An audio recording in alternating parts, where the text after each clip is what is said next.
Banyak fakta mengejutkan tentang 17 tahun yang hilang. Yesus pernah ke Mekah.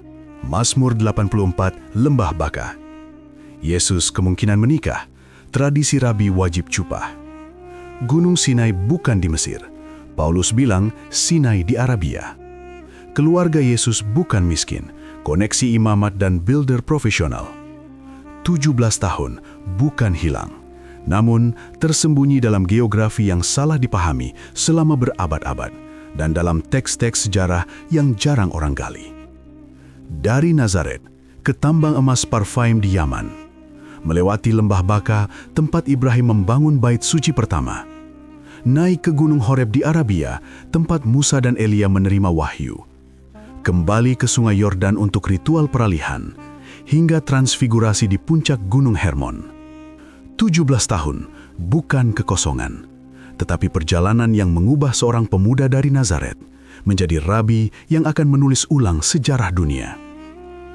Ini bukan spekulasi tanpa bukti. Ini rekonstruksi logis berbasis geografi biblika, jalur perdagangan kuno, dan sistem pendidikan rabi yang terdokumentasi. Mari kita telusuri The Lost Years of Jesus.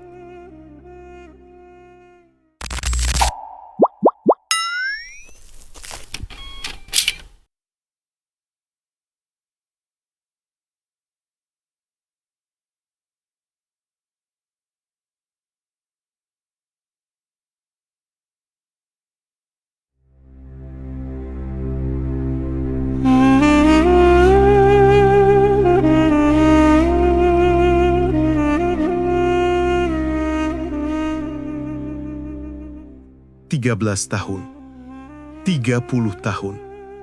Dua angka yang menandai kekosongan terbesar dalam sejarah Kristen. Apa yang terjadi pada Yesus di antara keduanya? Alkitab diam. Injil tidak mencatat. Sejarah seperti terhapus. 17 tahun hilang tanpa jejak. Lihat, kita tahu banyak tentang Yesus. Mukjizat, pengajaran, kebangkitan. Tapi ada satu periode yang hampir tidak tersentuh.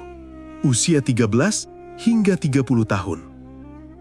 Lukas 2 mencatat Yesus usia 12 tahun di Bait Allah. Diskusi sama para ahli Taurat, semua orang takjub. Lalu menghilang. Lukas 3 mencatat Yesus muncul lagi di usia 30 tahun. Dibaptis di Sungai Yordan, pelayanan dimulai. Di antara keduanya, kosong. 17 tahun kehidupannya, periode terpanjang, justru paling sedikit didokumentasikan. Ini yang para ahli sebut The Lost Years of Jesus. Pertanyaannya sederhana. Di mana dia? Dengan siapa dia belajar? Apa yang membentuknya menjadi rabi yang kemudian mengubah dunia? Mari kita dengar apa yang dikatakan para ahli Alkitab. Tuhan Yesus tidak kemana-mana. Tuhan Yesus ya di rumah saja gitu. Jadi tukang kayu, Pak, tukang mebel. Ya. Jadi ada 17 tahun tidak ada informasi dari Alkitab tentang apa yang dibuat oleh Yesus, apa yang dialami oleh Yesus, apa yang dikerjakan oleh Yesus. Tidak ada informasi eksplisit di sini, saudara-saudara. Mengapa kalian mencari aku? Tidakkah kalian tahu bahwa aku harus berada di rumah Bapakku? Ya, kau usah pakai tanya-tanya. Ya, Yesus pastilah di rumah Bapaknya untuk apa? Ngapain? Mempersiapkan dirinya pada pelayanan ketika berumur 30. Bagaimana jika jawaban sebenarnya ada? Bukan dalam spekulasi gila-gilaan tanpa bukti, tapi tersembunyi dalam literatur sejarah yang jarang orang gali, dalam teks-teks kuno, jalur perdagangan yang terlupakan, geografi yang salah dipahami selama berabad-abad. Tapi sebelum kita mulai, perlu jujur dari awal. Alkitab tidak mencatat aktivitas Yesus antara usia 13-30 tahun. Tidak ada satupun teks kuno yang bilang, Yesus pergi ke lokasi X, belajar dari guru Y. Tidak ada. Jadi apa yang akan kita lakukan? Kita akan merekonstruksi kemungkinan terbaik berdasarkan sistem pendidikan rabi Yahudi yang terdokumentasi, kondisi historis Yerusalem, jalur perdagangan internasional, dan referensi geografis dalam Alkitab yang sering salah dipahami selama berabad-abad. Ini bukan fakta yang tercatat langsung.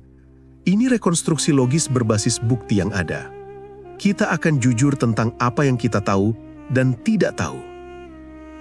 Untuk menjawab misteri 17 tahun ini, kita tidak bisa langsung lompat terspekulasi. Kita harus mundur dulu. Pahami sistemnya. Bagaimana seharusnya seorang pemuda Yahudi di abad pertama menjalani hidupnya? Apa yang diharapkan darinya? Sistem apa yang membentuknya dari anak menjadi rabi? Mari kita mulai dengan memahami daur kehidupan Yahudi.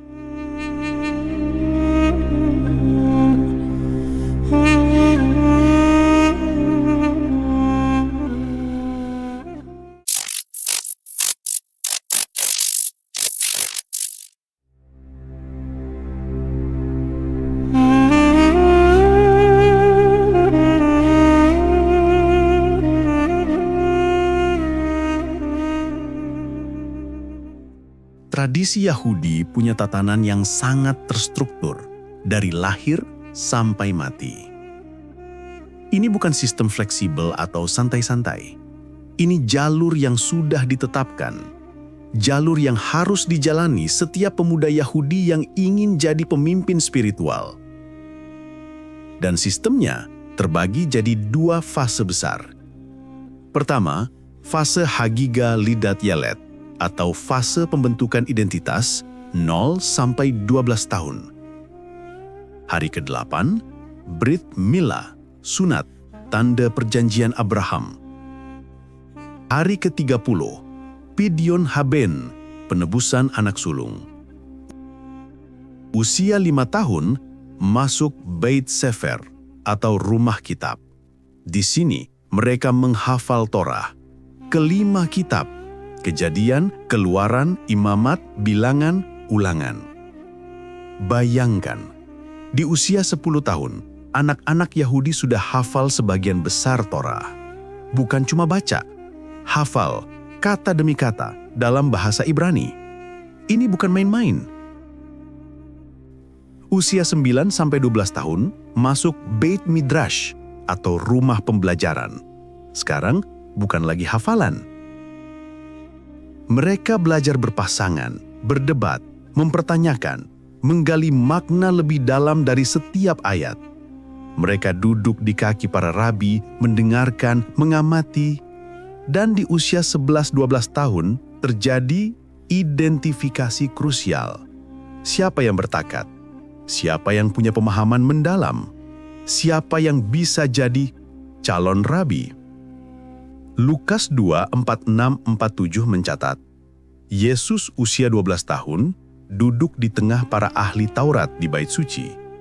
Semua orang yang dengar dia takjub. Kecerdasannya, jawaban-jawabannya. Dia adalah anak yang diidentifikasi sebagai calon rabi. Tapi kisahnya tidak berhenti di sini. Fase kedua, Bar Mitzvah, perjalanan jadi rabi penuh, 13 sampai 30 tahun. Ini turning point. Saat inilah seorang anak menjadi dewasa secara religius, bertanggung jawab penuh atas hukum Allah. Bukan lagi ayah yang tanggung jawab atas dosa anaknya. Sekarang dia sendiri. Dan inilah yang unik. Setelah bar mitzvah, seorang calon rabi tidak mengikuti jalur linier sederhana. Bukan sistem selesai A, lalu B, lalu C, selesai. Tidak, ada 4 dimensi yang berjalan paralel bersamaan dari usia 13 hingga 30 tahun. Dimensi pertama, Aliyah Regalim, naik ke tempat tinggi, ziarah ke Bait Suci 3 kali setahun. Pertama Pesak, Paskah, Shavuot, Pentakosta, Sukot, Hari Raya Pondok Daun. Sebelum bar mitzvah, ikut keluarga sebagai penumpang. Setelah bar mitzvah, kewajiban pribadi, wajib seumur hidup. Ini elevasi fisik, naik ke Yerusalem yang di dataran tinggi. Elevasi spiritual, mendekat ke Tuhan di Bait Suci. Elevasi komunal, jadi bagian dari umat Israel yang berkumpul. Dimensi kedua, Rabi Talmid, guru-murid. Pembelajaran mentor intensif usia 13-30 tahun. Ini bukan sekolah biasa di mana murid datang beberapa jam lalu pulang. Ini pembelajaran total, pembelajaran hidup. Seorang murid, talmid, mengikuti rabina kemanapun, mengamati bagaimana dia hidup, berdoa, mengajar, bahkan makan dan tidur. Ada ungkapan Yahudi terkenal, "May you be covered in the dust of your rabbi." Semoga engkau tertutup debu dari rabimu. Artinya, ikuti rabimu begitu dekat, begitu setia, sampai debu dari kakinya yang berjalan menutupimu. Pembelajaran melalui imitasi total. Dimensi ketiga, cupah, pernikahan. Ini bagian yang sering dilupakan orang. Dalam tradisi Yahudi, seorang rabi tidak bisa jadi rabi kalau belum menikah. Kenapa? Karena rabi harus mengajar hukum, pernikahan, dan keluarga. Bagaimana suami harus perlakukan istri, bagaimana membesarkan anak, bagaimana kelola rumah tangga, bagaimana mungkin mengajar sesuatu yang tidak dialami sendiri. Pirkei Avot 5:21 menyatakan, pada usia 18 tahun untuk cupah. Pernikahan menunjukkan kematangan, tanggung jawab, stabilitas, dan yang penting, pernikahan tidak menghentikan pembelajaran, justru memperkayanya. Dimensi 4, maturasi. Proses menuju rabi peluh. Usia 20-30 tahun, pendalaman lebih lanjut, praktik mengajar di sinagoga-sinagoga kecil, membangun reputasi, mengembangkan gaya khas dalam interpretasi Torah. Dan di usia 30 tahun, rabi penuh. Pirkei Avot, pada usia 30 tahun untuk kekuatan penuh. Kekuatan untuk memikul tanggung jawab penuh pelayanan publik. Pola ini ada di seluruh Alkitab. Yusuf jadi Perdana Menteri Mesir, usia 30 tahun. Daud jadi Raja Israel, usia 30 tahun. Yehezkiel mulai melayanan Nabi, usia 30 tahun. Dan Yesus memulai pelayanan publik usia 30 tahun. Lukas 3 ayat 23 mencatat ini dengan jelas. Bilangan 4 ayat 3 dengan tegas menyatakan, hitunglah yang berumur 30 tahun ke atas untuk pelayanan. Ini bukan kebetulan. Ini standar. Oke, mari kita jujur sebentar. Apa yang benar-benar terdokumentasi? Sistem Rabi Talmid tercatat dalam Pirkei Avot 5:21 dan literatur Yahudi abad pertama. Lukas 2:46-47, Yesus usia 12 tahun di Bait Suci diidentifikasi sebagai calon rabi. Lukas 3 ayat 23, Yesus mulai pelayanan usia 30 tahun, sesuai bilangan 4 ayat 3. Yesus disebut rabi dalam Injil, Yohanes 1 ayat 38, Markus 9 ayat 5. Tapi, apa yang tidak terdokumentasi? Tidak ada catatan, Yesus menjalani aliyah regalim 3 kali setahun dari usia 13 sampai 30 tahun. Tidak ada teks, Yesus belajar dari mentor X dalam sistem Rabi Talmid. Tidak ada konfirmasi, Yesus menikah di usia 18 tahun. Tapi pikirkan ini, Yesus disebut rabi, diterima sebagai rabi yang sah. Dia memulai pelayanan tepat di usia 30 tahun. Sistem Rabi Talmid yang terdokumentasi butuh 17 tahun persiapan. Yesus kemungkinan besar menjalani sistem ini.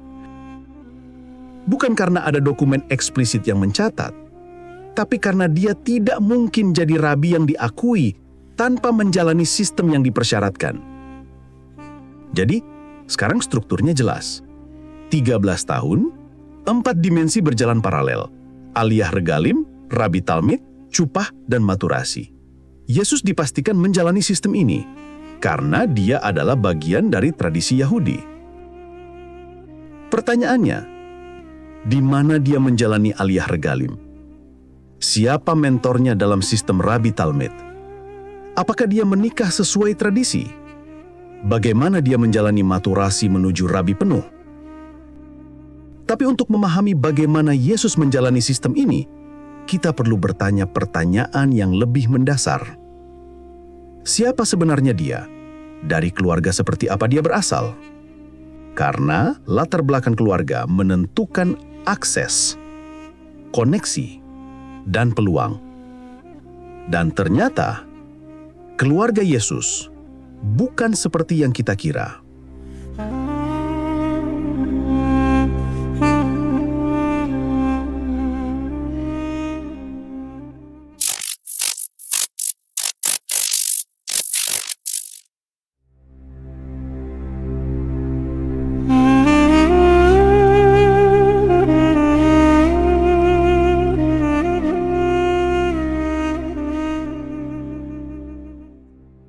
Selama berabad-abad, gambaran populer tentang Yesus adalah anak tukang kayu miskin dari desa kecil terpencil.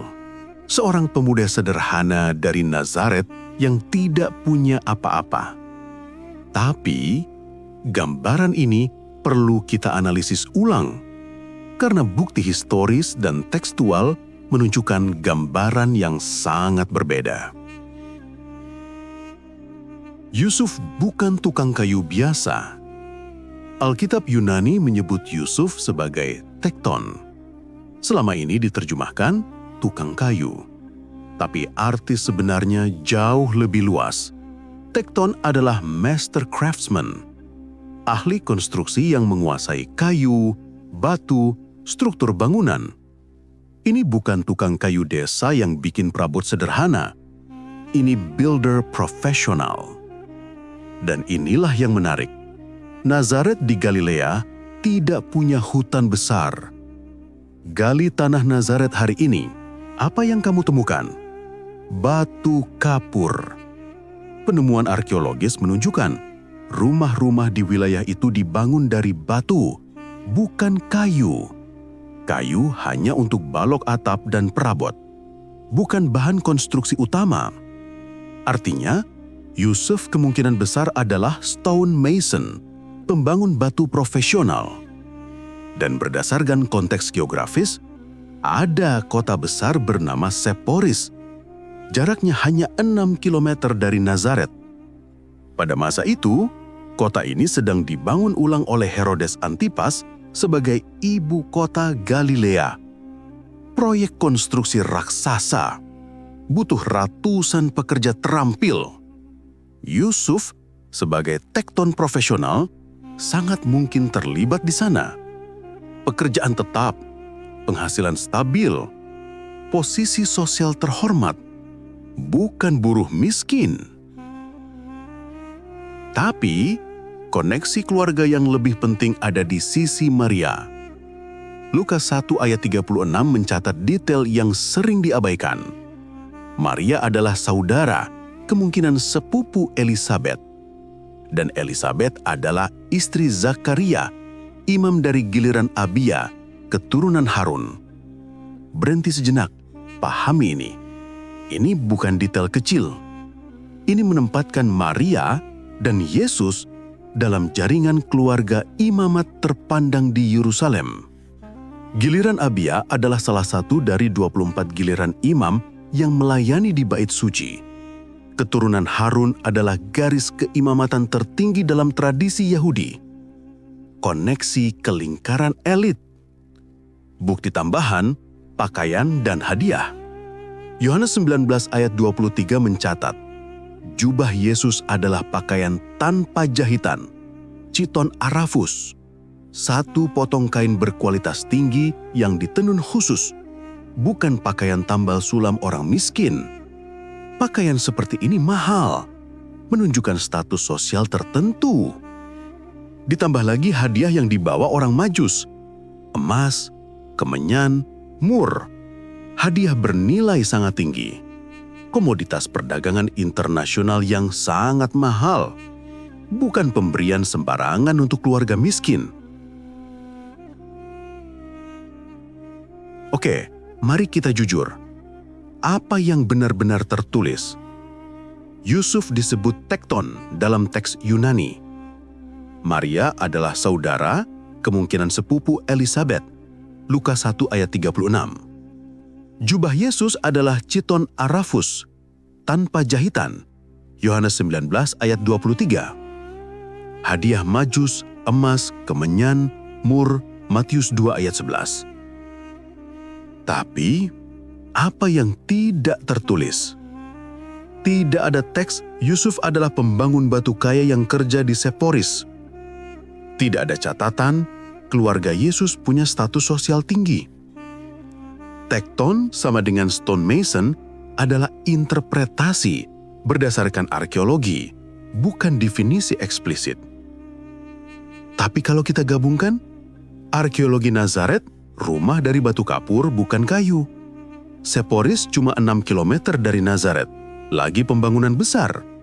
Koneksi Maria dengan keluarga imam keturunan Harun, pakaian berkualitas tinggi dan hadiah mahal. Akses Yesus usia 12 tahun kepada para ahli Taurat di Bait Suci. Kesimpulan logis, keluarga Yesus bukan keluarga miskin papa. Mereka keluarga pekerja kelas menengah dengan penghasilan stabil dan koneksi sosial kuat, terutama dengan lingkaran imamat Yerusalem. Status ini sangat penting. Kenapa? Karena dalam masyarakat Yahudi abad pertama, akses kepada pendidikan berkualitas, mentor terbaik, jalur menuju rabi penuh, sangat bergantung pada koneksi keluarga. Tanpa koneksi ini, seorang pemuda dari desa terpencil tidak akan pernah bisa duduk bersama para ahli Taurat di Bait Suci pada usia 12 tahun. Tapi, Yesus bisa. Lukas 2 ayat 46. Keluarga Yesus bukan keluarga miskin. Mereka punya koneksi kuat terutama dengan lingkaran imamat Yerusalem. Dan koneksi inilah yang membuka pintu akses kepada para mentor terbaik zamannya. Jadi siapa saja tokoh-tokoh yang membimbing Yesus di masa mudanya? Dan bagaimana koneksi keluarga ini memungkinkan dia mendapatkan pendidikan rabi terbaik? Ternyata ada 4 nama kunci. Dan salah satunya akan membawa Yesus dalam perjalanan yang mengubah segalanya.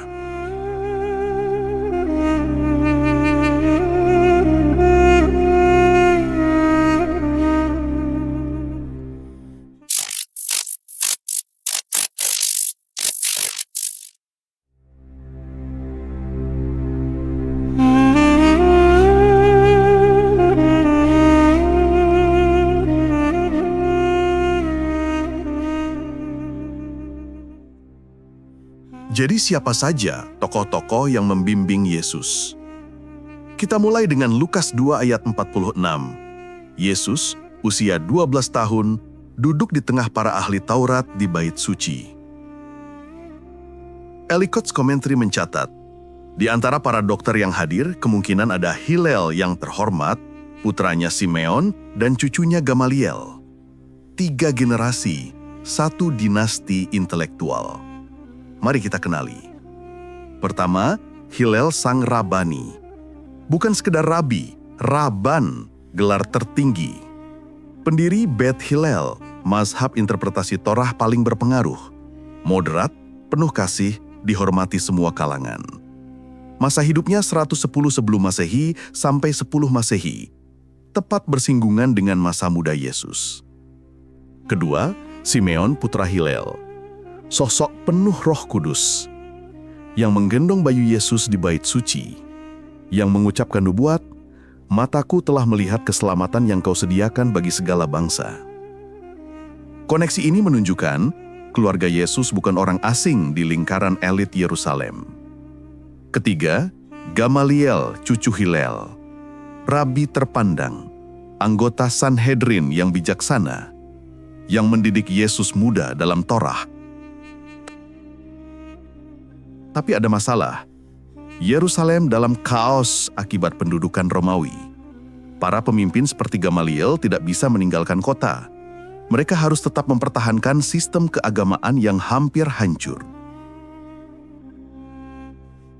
Jadi kalau Gamaliel tidak bisa travel, siapa yang bisa jadi mentor Yesus dalam sistem Rabi Talmid yang butuh pembelajaran sambil bepergian?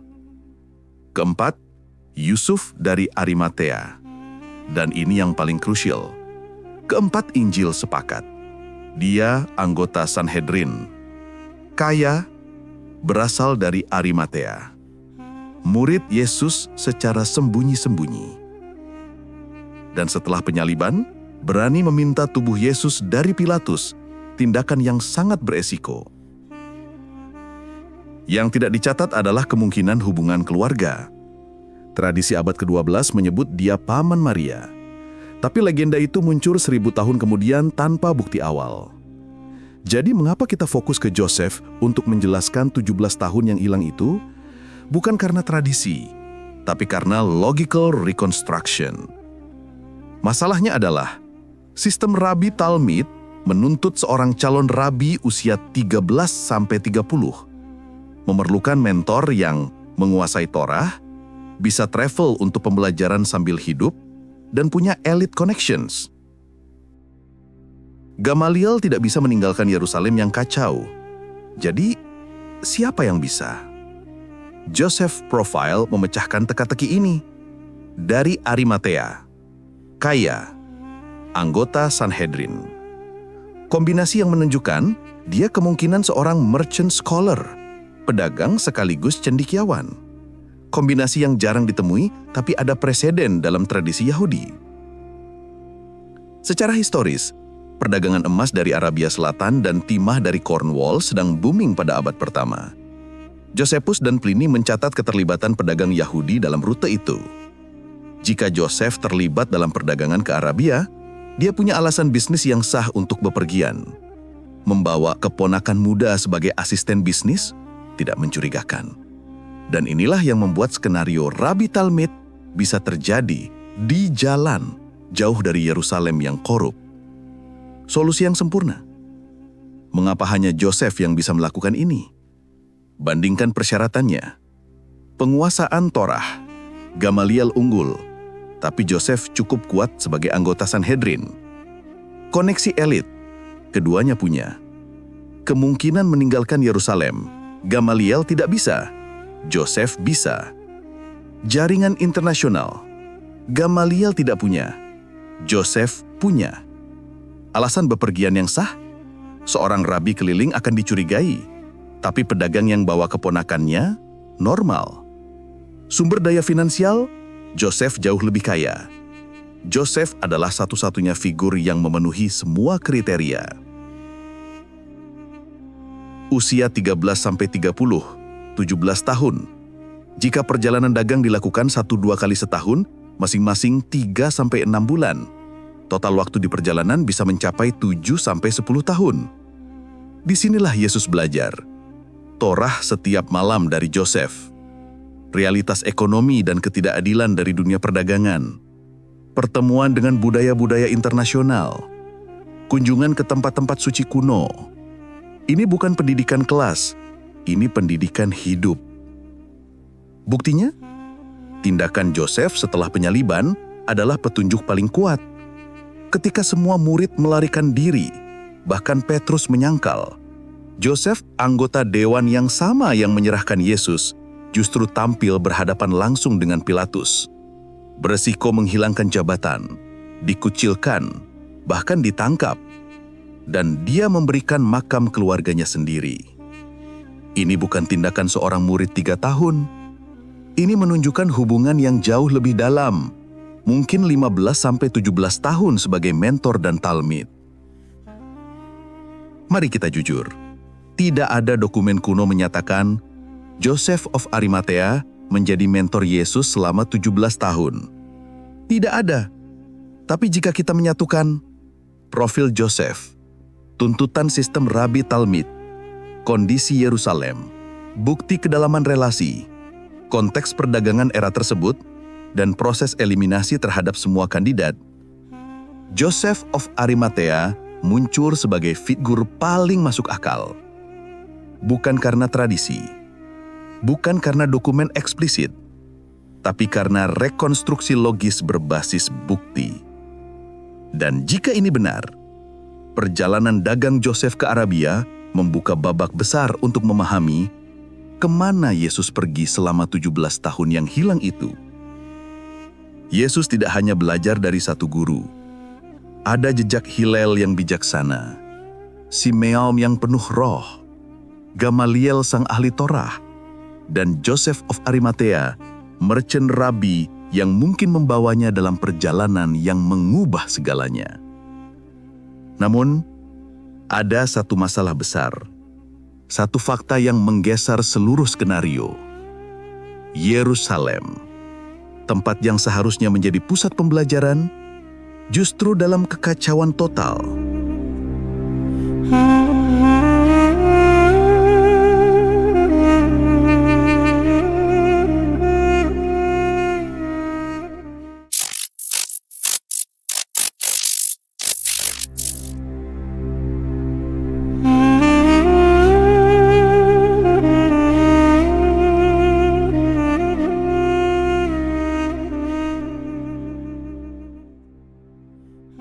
Yerusalem pada masa itu sedang dalam kekacauan total.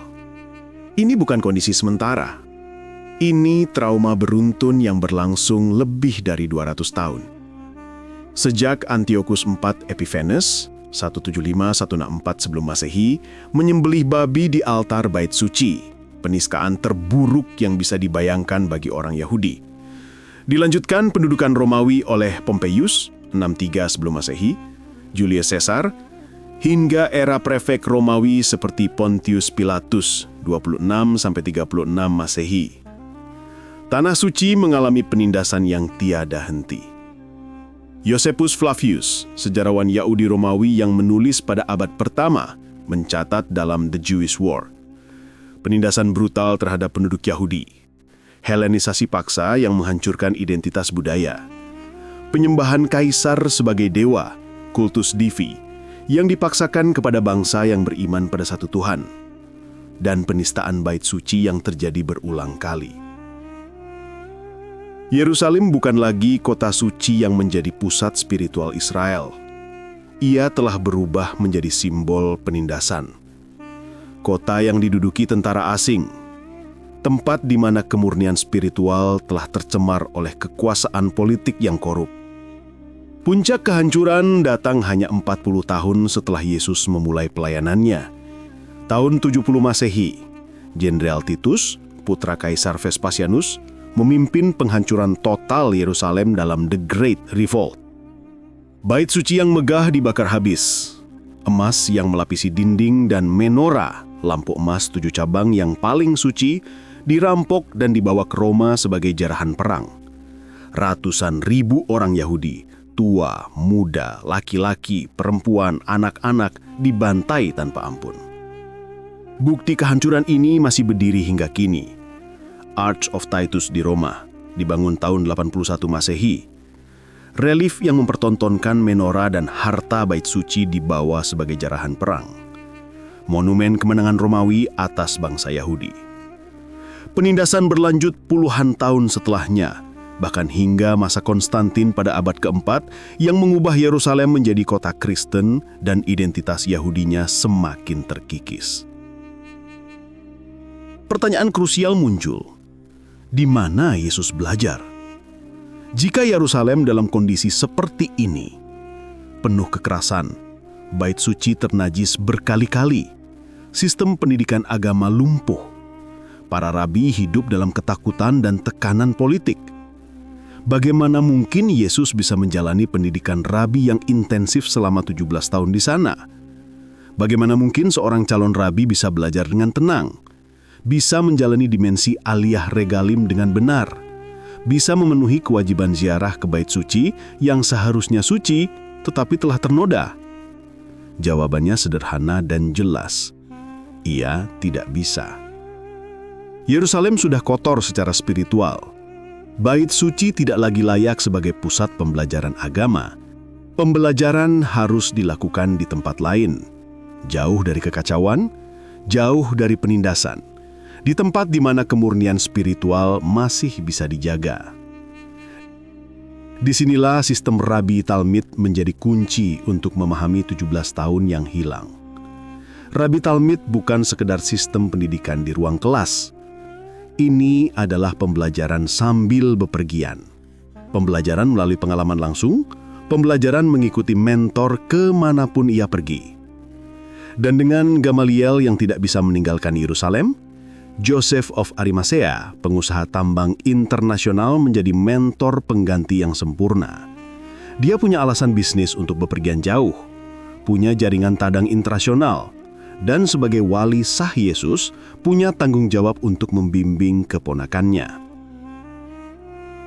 Dengan Yerusalem yang tidak memungkinkan, sangat masuk akal bahwa Yesus muda mengikuti pamannya dalam perjalanan dagang, belajar sambil bepergian, menyaksikan dunia dengan mata kepala sendiri, memahami berbagai budaya dan masyarakat, menjalani perdagangan internasional, sekaligus mencari tempat-tempat suci yang masih murni untuk menjalani kewajiban aliyah regalim. Inilah praktik halakah sejati, cara berjalan dalam tradisi rabi. Seorang talmid tidak belajar hanya dari buku, tapi dari cara hidup mentornya, dari perjalanan yang mereka tempuh bersama, dari pengalaman yang mereka lalui bersama. Inilah mengapa 17 tahun kehidupan Yesus hilang dari catatan Injil kanonik. Injil-Injil ditulis untuk menceritakan pelayanan publik Yesus di Yerusalem dan sekitarnya, bukan perjalanan pribadinya di luar wilayah itu. Ia tidak berada di Yerusalem yang kacau, tidak menghabiskan waktu di tengah penindasan Romawi, tapi sedang menjalani pendidikan rabi sejati di tempat-tempat yang jauh, mempersiapkan diri untuk misi yang akan mengubah sejarah dunia. Periode tersembunyi ini bukan kekosongan tanpa makna, tapi persiapan intensif yang dilakukan di tengah kekacauan zamannya, di tempat-tempat yang lebih aman dan lebih murni secara spiritual. Mari jujur, tidak ada dokumen yang menyatakan Yesus meninggalkan Yerusalem karena kekacauan politik. Tapi kalau kita gabungkan kondisi Yerusalem yang terdokumentasi, Josephus, Acts of Titus, tuntutan sistem Rabi Talmid yang butuh pembelajaran intensif 17 tahun, ketidakmampuan Gamaliel meninggalkan kota, profil Joseph sebagai merchant dengan alasan travel yang sah, prinsip halakah belajar dengan berjalan bersama mentor, pembelajaran di luar Yerusalem muncul sebagai skenario paling masuk akal. Dengan Yerusalem yang tidak memungkinkan, pembelajaran Yesus harus dilakukan di luar kota, mengikuti Joseph of Arimathea dalam perjalanan dagang. Tetapi sebelum kita telusuri kemana mereka pergi, ada satu dimensi penting dari kehidupan rabi yang harus kita bahas terlebih dahulu. Sebuah ritual yang menandai transisi dari remaja menjadi pria dewasa. Sebuah pertanyaan yang membuat sebagian orang tidak nyaman. Apakah Yesus menikah?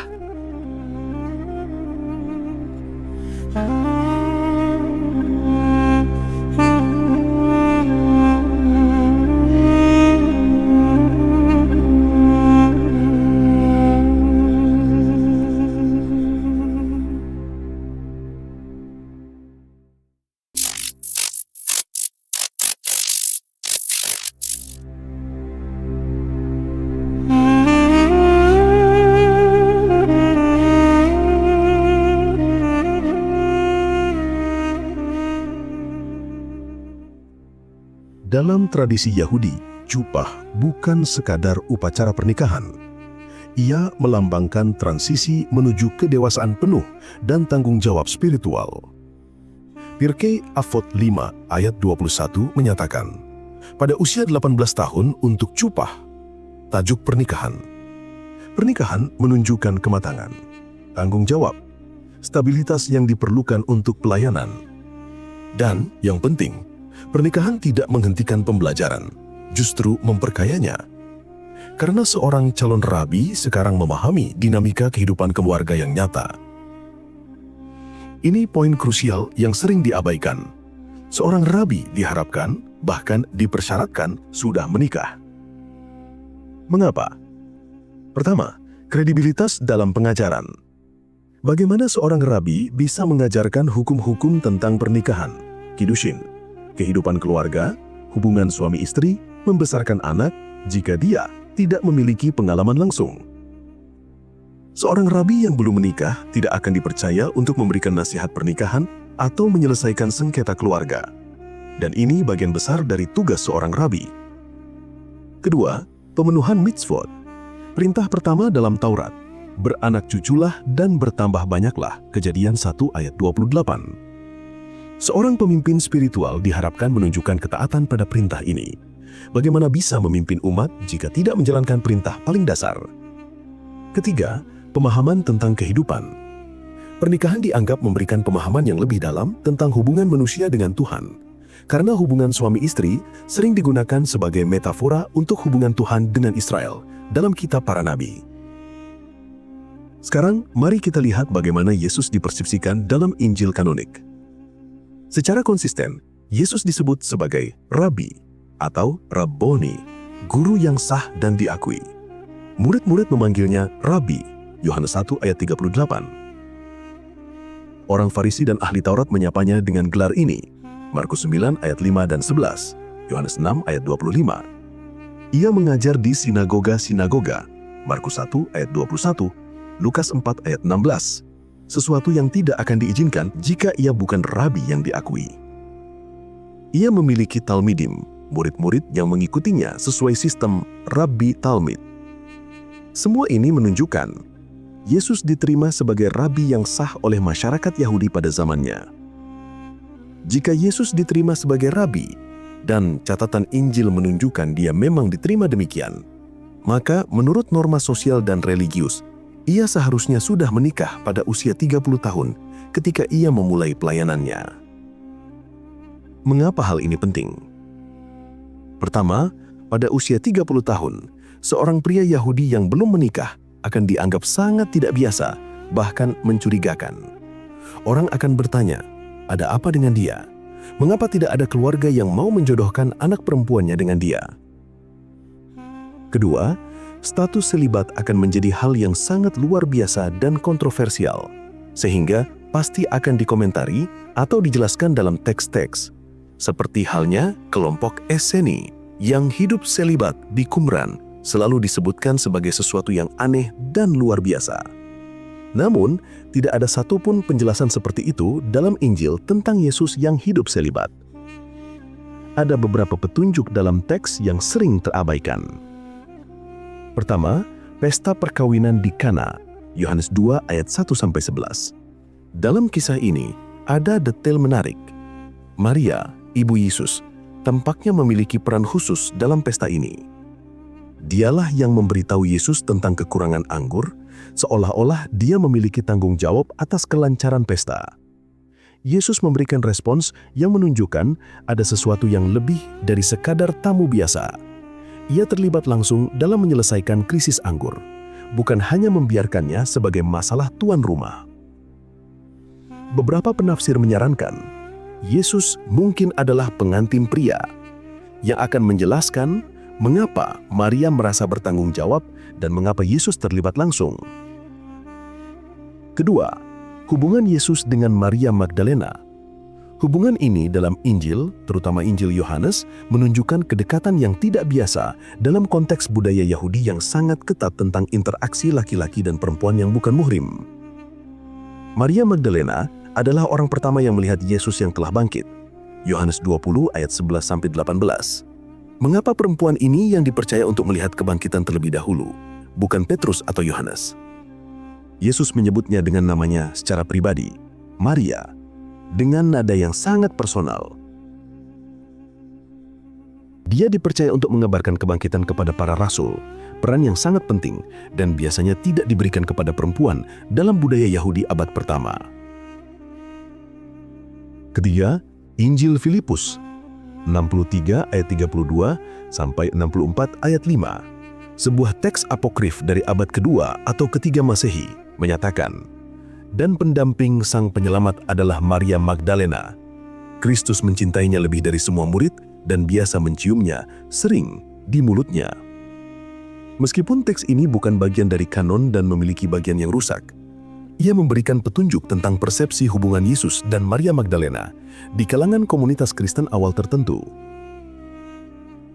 Sekarang kita perlu memahami konteks hukum Yahudi untuk mengapresiasi mengapa detail ini penting. Dalam hukum Yahudi, halakah, terdapat larangan fundamental yang disebut negiyah. Talmud Babilonia, Syabat 13a, menyatakan, Rabi harus menjaga diri dari sentuhan dengan wanita, bahkan dengan jari kelingking, karena sentuhan sekecil apapun dapat membangkitkan hasrat. Maimonides dalam Mishneh Torah Is-Surei Biyah 21 ayat 1 dengan tegas menyatakan, seorang pria tidak boleh mencium wanita manapun yang tidak berhak menikahi. Ini adalah hal yang dilarang. Sangat jelas, reputasi adalah segalanya bagi seorang rabi. Dalam masyarakat Yahudi abad pertama, kehormatan atau kavod adalah nilai tertinggi. Reputasi moral rabi adalah dasar otoritasnya. Jika reputasi hancur, otoritas hilang. Skandal seksual, bahkan hanya rumor, akan menghancurkan karir seorang rabi secara total dan permanen. Dengan memahami konteks hukum Yahudi yang begitu ketat tentang interaksi laki-laki dan perempuan yang bukan muhrim, maka kedekatan Yesus dengan Maria Magdalena, jika benar ada kedekatan fisik seperti yang diisyaratkan dalam Injil Filipus, hanya masuk akal dalam satu konteks, pernikahan. Sangat tidak mungkin Yesus mencium atau memiliki kedekatan fisik dengan seorang perempuan jika tidak memiliki hubungan khusus yang sah secara hukum Yahudi. Resiko terhadap reputasinya sebagai rabi terlalu besar. Fakta bahwa tidak ada tuduhan skandal seksual terhadap Yesus dari lawan-lawannya, padahal mereka aktif mencari kesalahan untuk mendiskreditkannya, menunjukkan bahwa hubungannya dengan Maria Magdalena, begitupun dekatnya, dipersepsikan sebagai sah dan tidak melanggar hukum. Mari kita jujur, tidak ada dokumen kuno yang menyatakan dengan eksplisit Yesus menikah dengan Maria Magdalena di usia 18 tahun. Tidak ada. Tapi kalau kita gabungkan ekspektasi sosial religius Pirkei Avot 5 ayat 21 menikah di usia 18 tahun, Yesus secara konsisten disebut rabi dan diterima sebagai rabi yang sah. Tidak ada penjelasan dalam Injil tentang status selibat, hal yang pasti akan dikomentari jika terjadi. Kedekatan dengan Maria Magdalena yang tidak biasa dalam konteks hukum negiyah. Tidak ada tuduhan skandal seksual dari lawan-lawannya. Larangan ketat dalam Talmud tentang sentuhan dengan perempuan yang bukan muhrim.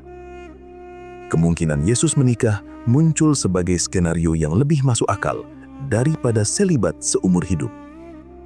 Bukan karena dokumen eksplisit, tapi karena rekonstruksi logis berbasis norma sosial dan religius Yahudi abad pertama. Narasi ini bukan tentang mengurangi signifikansi spiritual Yesus atau menantang iman Kristen.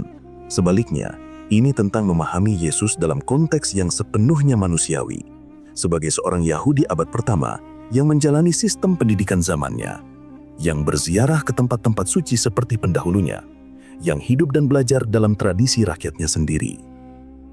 Pertanyaan ini mengundang kita untuk melihat kembali asumsi-asumsi kita dan membuka kemungkinan-kemungkinan baru dalam memahami tokoh historis yang telah mengubah dunia. Seorang rabi Yahudi dari Nazaret yang hidup, mengajar, dan mungkin juga mencintai dan menikah dalam tradisi rakyatnya sendiri. Jika Yesus menikah sesuai tradisi rabi Yahudi, maka ia bukan lagi pemuda tunggal yang bebas berkelana. Ia adalah seorang suami, mungkin kepala keluarga, yang tetap harus menjalani pendidikan Rabi Talmid. Bagaimana hal ini memungkinkan? Jawabannya terletak pada sistem perdagangan internasional abad pertama, sistem yang memungkinkan perjalanan jauh dengan tujuan ganda, yaitu bisnis dan pembelajaran. Dan untuk memahami kemana Yesus pergi, kita harus memahami rute perdagangan yang menghubungkan Yerusalem dengan dunia luar.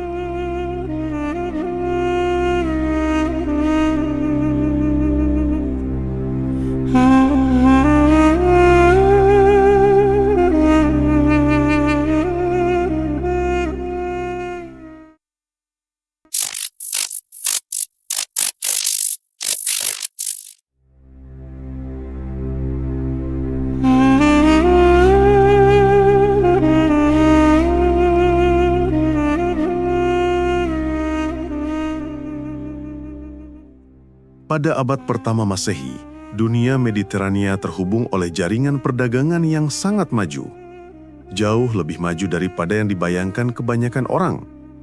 Ini bukan zaman kegelapan, di mana orang hanya tinggal di desa mereka dan tidak pernah bepergian jauh. Sebaliknya, ini adalah era globalisasi kuno yang sangat dinamis. Pedagang berlayar ribuan kilometer. Kafilah melintasi gurun selama berminggu-minggu. Barang-barang dari ujung dunia yang satu tiba di ujung dunia yang lain. Pliny the Elder dalam Natural History 77 Masehi mencatat secara rinci jalur perdagangan internasional era ini.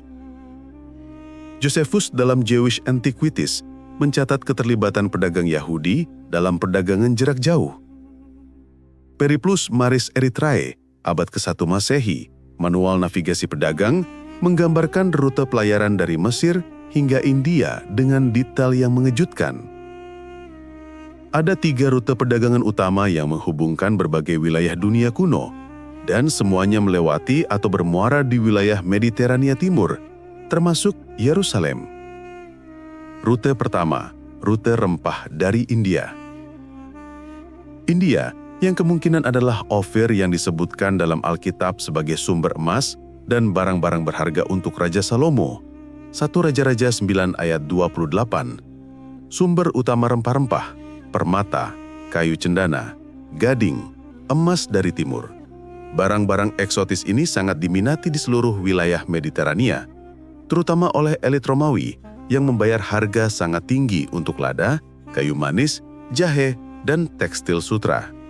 Pliny mencatat bahwa Roma menghabiskan 100 juta sesterces per tahun untuk impor dari India, jumlah yang sangat besar.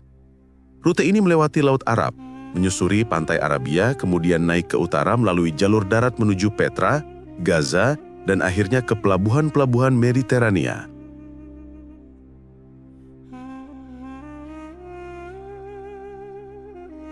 Rute kedua, rute timah dari Cornwall di Inggris, wilayah paling barat yang dikenal dunia kuno.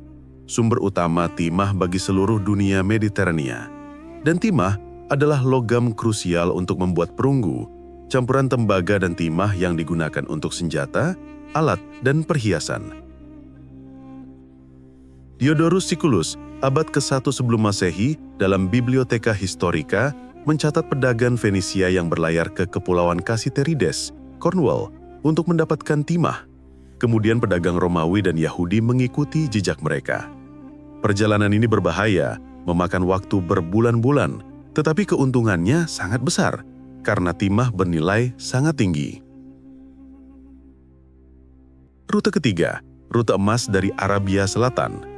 Dan yang paling relevan untuk memahami perjalanan Yesus, rute emas dari Arabia Selatan, khususnya Yaman, pusat kerajaan Sabah kuno.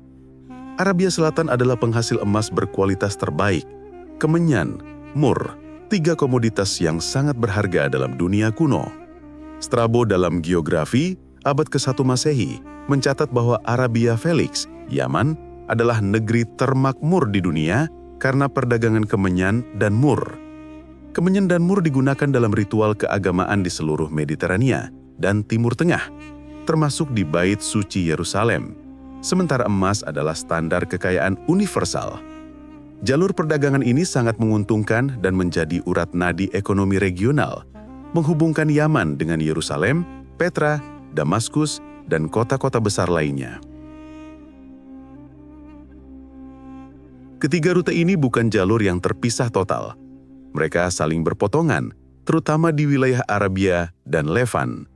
Pedagang sering menggunakan kombinasi jalur darat dan laut, bergantung pada musim, kondisi politik, dan keamanan. Dan yang penting, pedagang tidak hanya membawa barang, tetapi juga membawa ide, pengetahuan, dan koneksi sosial. Seorang pedagang internasional seperti Joseph of Arimathea akan memiliki jaringan kontak yang luas, pemahaman tentang berbagai budaya dan pengalaman navigasi politik yang kompleks di berbagai wilayah. Jika Yosef memang berperan sebagai mentor Yesus dalam sistem Rabi Talmid, dan bukti-bukti yang kita miliki menunjukkan demikian, maka sangat mungkin, bahkan sangat logis, bahwa Yesus mengikuti perjalanan perdagangan ini sebagai bagian dari pendidikan praktisnya. Sistem Rabi Talmid bukan pembelajaran di ruang kelas.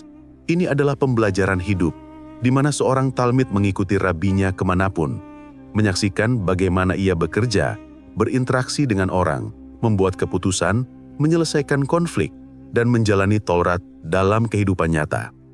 Apa yang Yesus pelajari? Pengalaman langsung dalam dunia perdagangan internasional ini akan memberikan wawasan yang sangat berharga tentang berbagai budaya dan masyarakat. Pengalaman yang tidak mungkin didapat hanya dengan belajar di Yerusalem. Yesus akan melihat bagaimana orang Arab berbeda dari orang Yahudi. Bagaimana pedagang Nabatean berbeda dari pedagang Romawi. Bagaimana sistem nilai berbeda di berbagai tempat.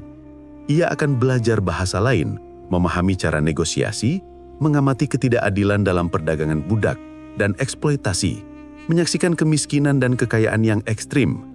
Semua pengalaman ini akan membentuk pandangannya tentang dunia dan manusia. Pandangan yang kemudian akan tercermin dalam pengajarannya yang penuh dengan gambaran konkret tentang kehidupan sehari-hari, pedagang, kafilah, petani, nelayan, tukang bangunan, penagih pajak, dan orang kaya yang menindas orang miskin.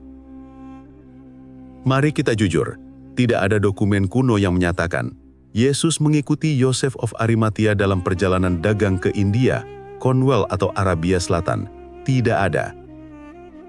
Tapi kalau kita gabungkan sistem Rabi Talmid yang terdokumentasi, pembelajaran dengan mengikuti mentor, jaringan perdagangan internasional yang terdokumentasi, Pliny, Josephus, Strabo, Periplus Maris Eristrai, profil Yosef sebagai merchant scholar dengan alasan bisnis untuk travel, kebutuhan belajar di luar Yerusalem yang kacau, pengajaran Yesus yang penuh dengan gambaran konkret tentang kehidupan perdagangan dan ketidakadilan ekonomi, skenario Yesus belajar sambil mengikuti perjalanan dagang Yosef muncul sebagai rekonstruksi yang sangat masuk akal. Bukan karena dokumen eksplisit, tetapi karena konvergensi bukti-bukti dari berbagai sumber. 3 rute besar menghubungkan dunia Mediterania, rute rempah dari India, rute timah dari Cornwall, dan rute emas dari Arabia Selatan. Jika Yosef adalah pengusaha tambang emas dan timah, rute mana yang paling mungkin mereka tempuh? Mari kita telusuri rute emas ke selatan, menuju tanah yang dalam tradisi Yahudi kuno disebut Parvaim, tanah yang disebutkan dalam 2 Tawarikh 3 ayat 6 sebagai sumber emas terbaik untuk Bait Suci Salomo, tanah yang akan membawa kita ke jantung Arabia Selatan. Dan di sana, kita akan menemukan sesuatu yang jauh lebih penting daripada emas.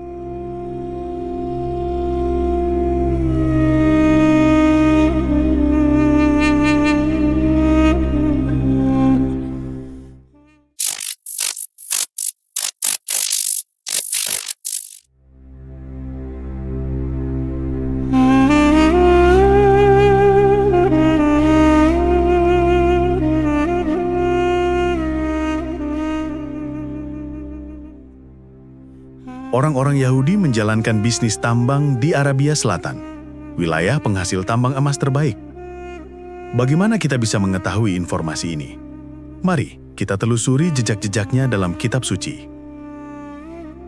Petunjuk pertama, 1 Raja-Raja 10 ayat 2. Ketika Ratu Negeri Sheba mendengar kabar tentang Salomo, berhubung dengan nama Tuhan, maka datanglah ia hendak mengujinya dengan teka-teki. Ia datang ke Yerusalem dengan pasukan pengiring yang sangat besar, dengan unta-unta yang membawa rempah-rempah, sangat banyak emas, dan batu permata yang mahal-mahal. Perhatikan frasa kunci, sangat banyak emas. Ini mengindikasi Sheba adalah wilayah kaya akan emas. Mazmur 72 ayat 15 memperkuat, biarlah dia hidup dan menerima emas dari Sheba, biarlah doa untuknya selalu dipanjatkan, berkat untuknya selalu diucapkan. Sheba bukan hanya sumber rempah-rempah, tetapi juga sumber emas berkualitas tinggi yang sangat berharga. Sheba atau Shiba adalah kerajaan kuno yang disebutkan dalam berbagai tradisi. Dalam kitab suci Ibrani, interaksi antara Raja Salomo dan Ratu Sheba. Dalam tradisi Ethiopia, sang ratu dikenal sebagai Makeda. Dalam tradisi Arab dan Islam, ia disebut Bilqis. Sejarawan Yahudi Josephus mengaitkan Sheba dengan wilayah Kush. Prasastian kuno bahasa Sabean dari sekitar 1200 sebelum Masehi hingga 275 Masehi mendokumentasikan kerajaan Saba, bentuk Arab dari Seba. Ibu kotanya adalah Ma'rib di Yaman, pusat perdagangan emas dan kemenyan terbesar di Arabia Selatan. Petunjuk paling konkret 2 Tawarikh 3 ayat 6. Ruang itu dilapisinya juga dengan batu permata yang mahal-mahal sebagai perhiasan, sedang emasnya emas Parvaim. Inilah kata kunci yang kita cari, Parvaim. Jewish Virtual Library dalam artikel Metal and Mining mencatat, Parvaim is either a place in Arabia or an adjective describing gold. Parvaim merujuk pada lokasi di Arabia atau kata sifat untuk menggambarkan jenis emas berkualitas tinggi. Emas yang begitu murni sehingga namanya menjadi standar kualitas. Sumber-sumber Talmudik dan penelitian historis menunjukkan bahwa wilayah ini berada di Arabia Selatan, Yaman modern. Kesimpulannya, lokasi tambang emas Parvaim berada di Arabia Selatan, wilayah yang kini dikenal sebagai Yaman. Ini adalah emas yang digunakan untuk melapisi Bait Suci Salomo, emas yang dibawa Ratu Sheba sebagai hadiah, emas yang menjadi komoditas paling berharga dalam perdagangan kuno. Rute perdagangan dari Kanaan menuju Yaman merupakan bagian dari jaringan perdagangan kuno yang lebih luas, terutama rute perdagangan rempah-rempah, kemenyan, mur, dan emas di Arabia Selatan. Secara umum, rute perdagangan kuno bersifat kompleks dan fleksibel, jarang berupa satu jalan raya tunggal, melainkan jaringan jalur yang digunakan tergantung pada kondisi keamanan, musim, dan otoritas lokal. Emas sebagai komoditas bernilai tinggi dan mudah diangkut akan menjadi bagian dari jaringan perdagangan umum ini. Dari Yerusalem menuju Yaman, jalur perdagangan utara sangat dimungkinkan melewati wilayah Hijaz, wilayah Arabia Barat yang mencakup kota-kota penting seperti Jeddah, Mekah, dan Madinah. Ini adalah jalur yang logis, jalur yang telah digunakan pedagang selama ribuan tahun, jalur yang menghubungkan tanah suci dengan sumber emas terbaik di dunia kuno. Mari kita jujur. Tidak ada dokumen kuno yang menyatakan Joseph of Arimathea memiliki bisnis tambang emas Parvaim di Yaman dan membawa Yesus dalam perjalanan dagangnya. Tidak ada. Tidak ada.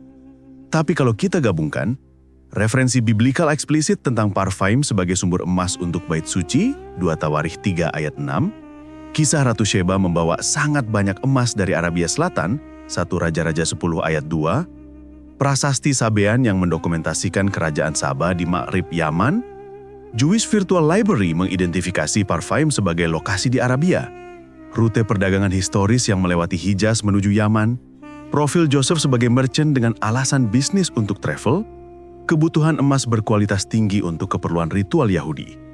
Skenario perjalanan dagang Joseph ke Yaman dan Yesus yang mengikutinya muncul sebagai rekonstruksi yang sangat masuk akal. Ini bukan spekulasi kosong. Ini logical reconstruction berbasis biblical, arkeologis, dan geografis.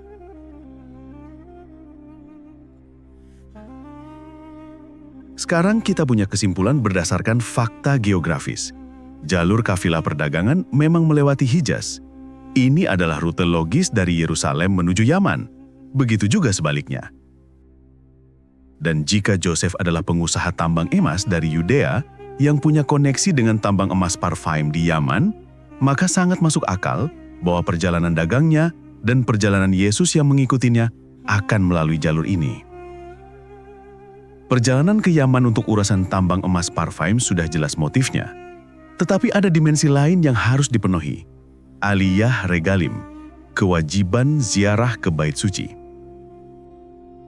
Pertanyaannya, jika Bait Suci Yerusalem sudah ternajis, kemanakah mereka berziarah? Jawabannya akan membawa kita ke salah satu penemuan paling mengejutkan dalam penelusuran ini. Sebuah penemuan yang menantang asumsi geografis yang telah diterima selama berabad-abad. Sebuah penemuan yang akan menjelaskan mengapa Yesus perlu pergi ke Arabia. Dan penemuan ini dimulai dengan pertanyaan sederhana. Berapa banyak bait suci yang sebenarnya ada?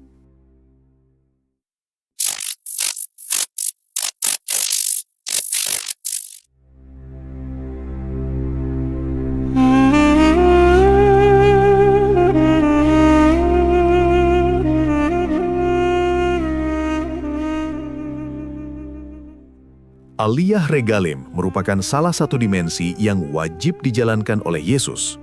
Tapi, bagaimana ia bisa menjalankan kewajiban ini, kewajiban ziarah ke Bait Suci, di saat sudah ternajis?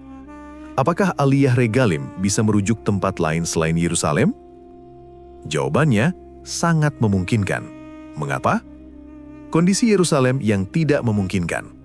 Kondisi saat itu, Yerusalem dalam kekacauan karena pendudukan Romawi. Bait Suci, tempat tujuan ziarah, sudah ternoda, tidak suci lagi, telah ternajis berkali-kali. Sejak Antiochus IV Epiphanes menyembelih babi di altar, hingga pendudukan brutal Romawi, Tanah Suci mengalami trauma beruntun selama lebih dari 200 tahun. Eksodus besar-besaran orang Yahudi keluar dari Yerusalem, mencari tempat yang lebih aman, lebih murni secara spiritual, menuju ke suatu tempat, mendekati Bait Suci yang pertama kali dibangun, agar bisa tetap menjalani kewajiban ziarah tahunan ke Bait Suci. Bait Suci tidak hanya di Yerusalem. Ada tempat lain yang disebutkan dalam kitab suci. Mazmur 84 ayat 5-7 mencatat, "Berbahagialah orang yang kekuatannya di dalam Engkau, yang jiwanya rindu akan ziarah. Apabila melintasi lembah Baka, mereka membuatnya menjadi tempat yang bermata air." Frasa rindu akan ziarah dan lembah Baka bukan sekedar metafora. Mazmur ini berbicara tentang tempat fisik, sebuah lembah dengan mata air yang menjadi tujuan ziarah. Tetapi, di mana Baka? Apa hubungannya dengan Bait Suci? Baka dalam bahasa Ibrani secara fonetik dan geografis memiliki kemiripan dengan Bakah yang disebutkan dalam Al-Quran. Surah Al-Imran 3 ayat 96, "Sesungguhnya rumah ibadah pertama yang dibangun untuk manusia ialah Baitullah yang di Bakah, Makkah, yang diberkahi dan menjadi petunjuk bagi seluruh alam." Kesamaan ini bukan kebetulan. Keduanya merujuk lembah dengan mata air. Di Mekah terdapat sumur Zamzam, Bi'ir Ismail, sumur Ismail. Letaknya di lembah antara perbukitan, persis seperti deskripsi lembah Baka. Keduanya terkait dengan Ibrahim sebagai pendiri Bait Suci pertama, jauh sebelum Bait Suci Salomo di Yerusalem. Ibrahim, akar bersama Yahudi dan Arab. Ini sangat penting untuk dipahami. Ismail adalah anak Ibrahim dari Hajar. Ibrahim adalah bapa leluhur bersama, baik bagi suku Yahudi melalui Ishak maupun Arab melalui Ismail. Dan Ka'bah di Mekah dibangun oleh Ibrahim bersama Ismail sebagai Bait Suci pertama, jauh sebelum Bait Suci Salomo di Yerusalem. Kejadian 21 ayat 14-21 menceritakan bagaimana Hajar dan Ismail ditinggalkan di padang gurun, dan Allah menyediakan sumur bagi mereka, sumur yang masih ada hingga hari ini, Zamzam. Bagi komunitas Yahudi yang melakukan eksodus dari Yerusalem yang ternajis, kembali ke Bait Suci pertama Ibrahim adalah pilihan yang logis dan spiritual yang mendalam. Perjalanan Yesus dari Yaman kembali ke utara. Setelah urusan bisnis tambang emas di Yaman selesai, bersama pamannya Joseph of Arimathea, Yesus harus naik ke utara melalui jalur perdagangan yang sama. Tetapi perjalanan pulang ini bukan sekedar pulang kampung. Ini adalah kesempatan untuk menjalankan Aliyah Regalim, atau naik ke tempat tinggi, atau ziarah ke Bait Suci. Dan jalur perdagangan yang mereka tempuh dari Yaman menuju Yerusalem melewati tepat di wilayah Hijaz, wilayah Arabia Barat yang mencakup kota-kota penting dalam jalur perdagangan kuno. Rute perjalanan balik ini bukan sekedar jalan dagang. Ini adalah bagian dari jaringan perdagangan internasional yang telah digunakan selama berabad-abad. Dari Yaman ke utara, kafilah perdagangan melewati Arabia Selatan, Yaman, wilayah Ma'rib, menyusuri jalur barat Arabia, melewati wilayah Hijaz, melewati lembah Baka, Mekah dengan sumur Zamzam, terus ke utara menuju Madinah, menyusuri tepi Teluk Akabah, melewati wilayah Edom dan Moab, hingga akhirnya tiba di Yerusalem. Ini adalah rute yang logis, rute yang menghubungkan Tanah Suci dengan sumber emas terbaik di dunia kuno. Dan dalam perjalanan ini, dimensi Aliyah Regalim terpenuhi. Ketika kafilah Joseph dan Yesus melewati Baka, mereka berhenti. bukan hanya untuk istirahat atau mengisi berbekalan, tetapi untuk menjalankan kewajiban ziarah. Di sana, di lembah dengan mata air Zam-Zam, berdiri Ka'bah, bait suci pertama yang dibangun Ibrahim dan Ismail. Tempat yang dalam tradisi Arab disebut Baitul Haram, rumah suci.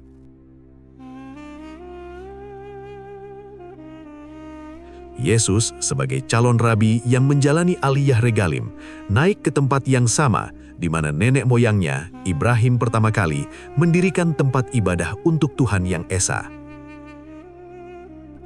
Ini bukan ziarah ke tempat asing, ini adalah ziarah ke akar, ke sumber spiritual yang lebih kuno dari Bait Suci Salomo, ke tempat di mana Ibrahim, bapak leluhur bersama Yahudi dan Arab, pertama kali menegakkan rumah Allah.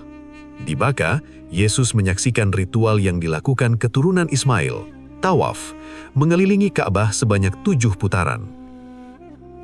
Al-Quran Surah Al-Hajj ayat 26 mencatat, "Dan ingatlah, ketika kami memberikan tempat kepada Ibrahim di tempat Baitullah, sucikanlah rumahku ini bagi orang-orang yang tawaf."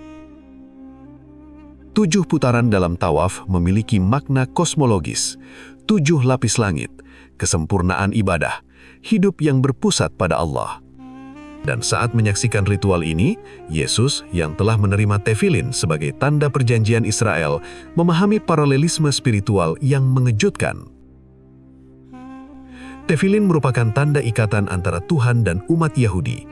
Komponennya terdiri dari kotak kulit hitam berbentuk kubus, shel rosh, yang berisi gulungan perkamen ayat-ayat Taurat.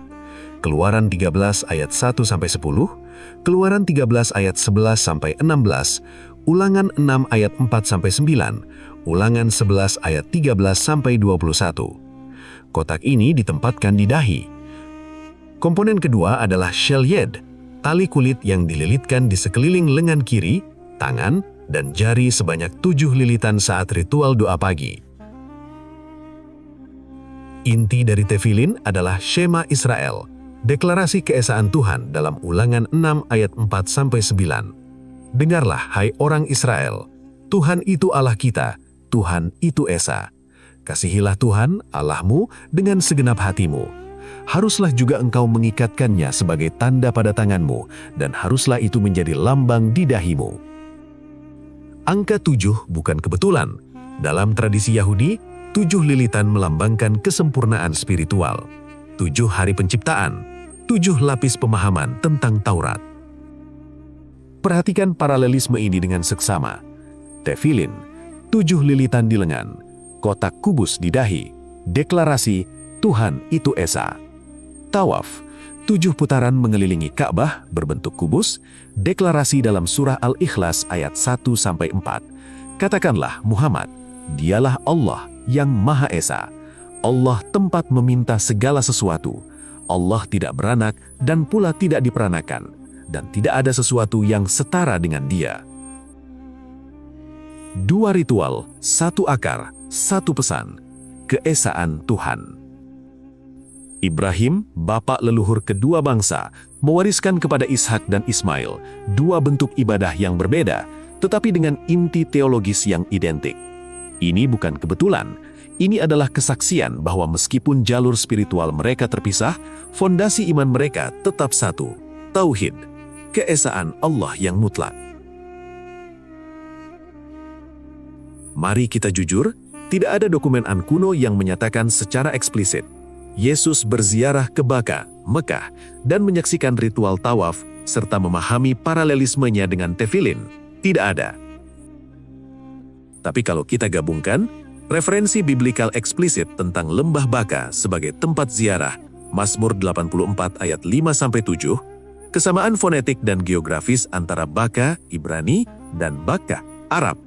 Referensi Qur'ani tentang Baka sebagai rumah ibadah pertama, Ali Imran 3 ayat 96, sumur Zam-Zam di Mekah sebagai pemenuhan deskripsi mata air dalam Mazmur tersebut, jalur perdagangan dari Yaman ke Yerusalem yang terdokumentasi melewati Hijaz, kondisi Yerusalem yang ternajis mendorong pencarian alternatif ziarah, kewajiban aliyah regalim yang harus dipenuhi calon rabi, Ibrahim sebagai akar bersama yang terdokumentasi dalam tradisi Yahudi dan Arab, referensi biblikal eksplisit tentang tefilin Ulangan 6 ayat 4-9, Keluaran 13 ayat 1-16, perintah 7 lilitan dalam praktik tefilin yang terdokumentasi dalam tradisi Yahudi, referensi Qur'ani tentang tawaf dan Ibrahim sebagai pendiri Ka'bah, Al-Hajj ayat 26, 7 putaran dalam ritual tawaf yang terdokumentasi dalam praktik Islam, paralelisme struktural, 7 lilitan versus 7 putaran, kotak kubus versus Ka'bah kubus,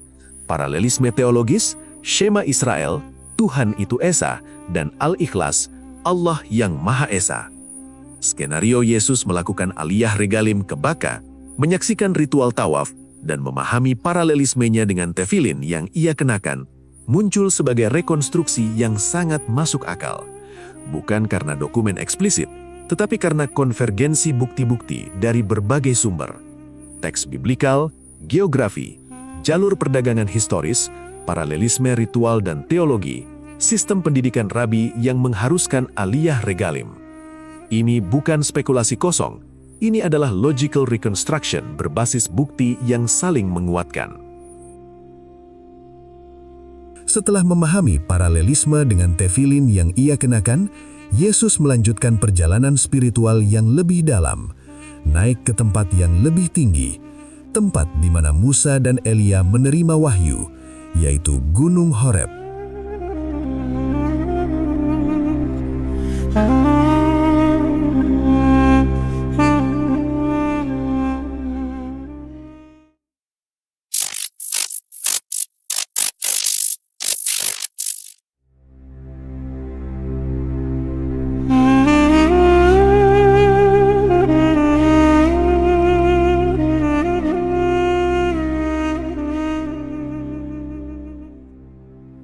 Selama berabad-abad, tradisi Kristen telah mengidentifikasi Gunung Horeb dengan Gunung Sinai di semenanjung Sinai Mesir, khususnya Jebel Musa.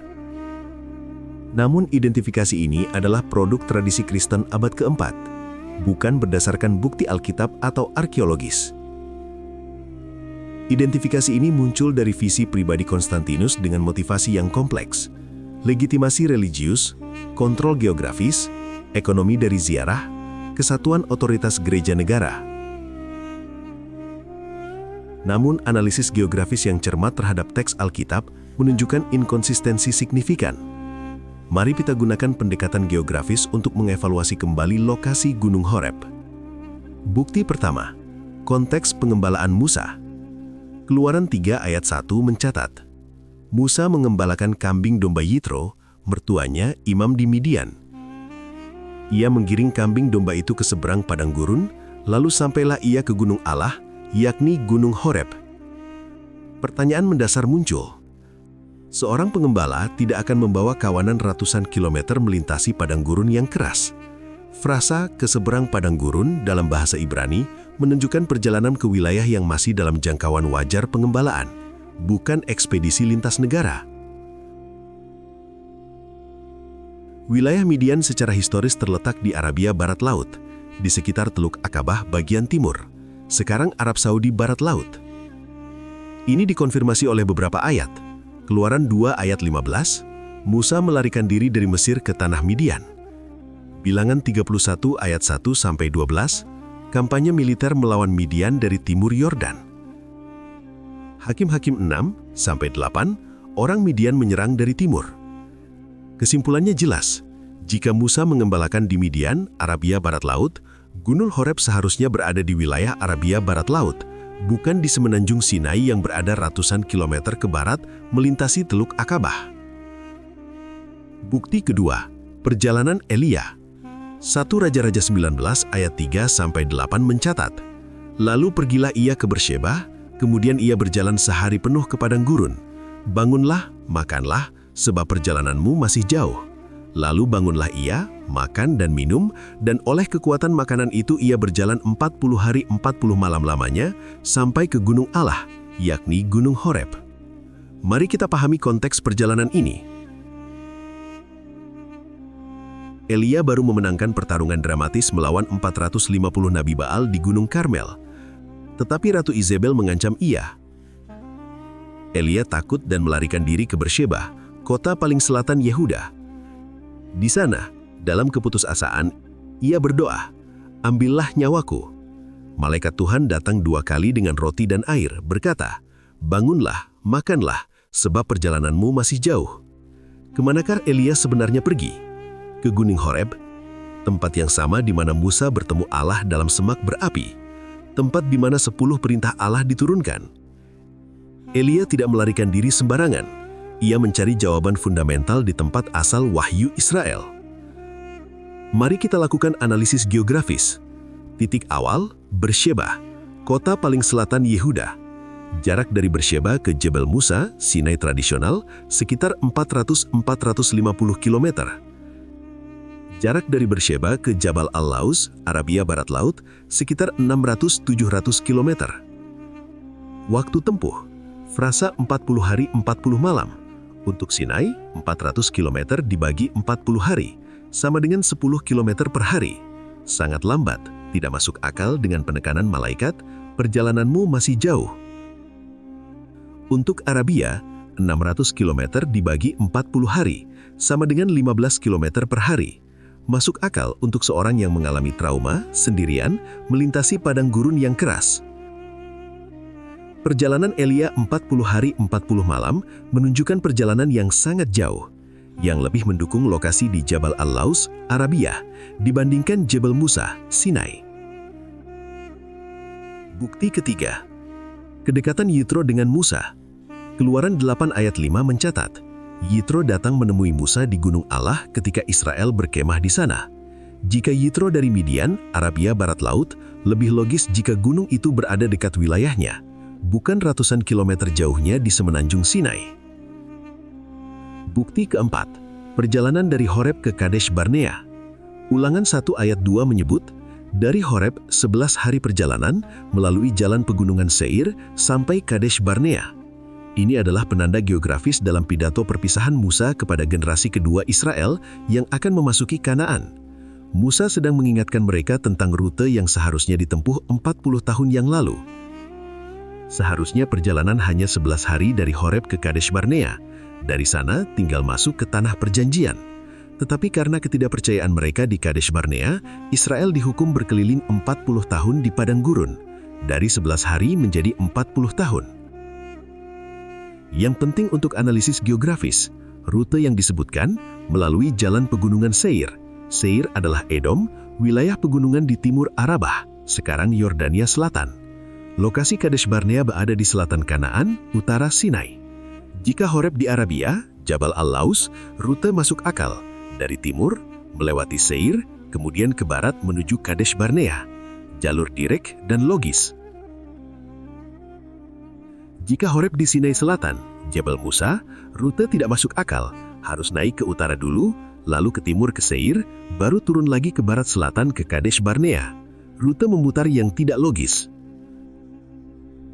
Bukti kelima, kronologi pembebasan Israel adalah bukti geografis yang sangat kuat. Keluaran 3 ayat 12 mencatat Allah berkata kepada Musa di Gunung Horeb, "Apabila engkau telah membawa bangsa itu keluar dari Mesir, kamu akan beribadah kepada Allah di gunung ini." Perhatikan frasa, di gunung ini. Bukan di gunung lain, bukan di gunung yang akan kutunjukkan. Di gunung ini sama dengan Gunung Horeb yang sama, di mana Musa sedang berdiri saat menerima panggilan.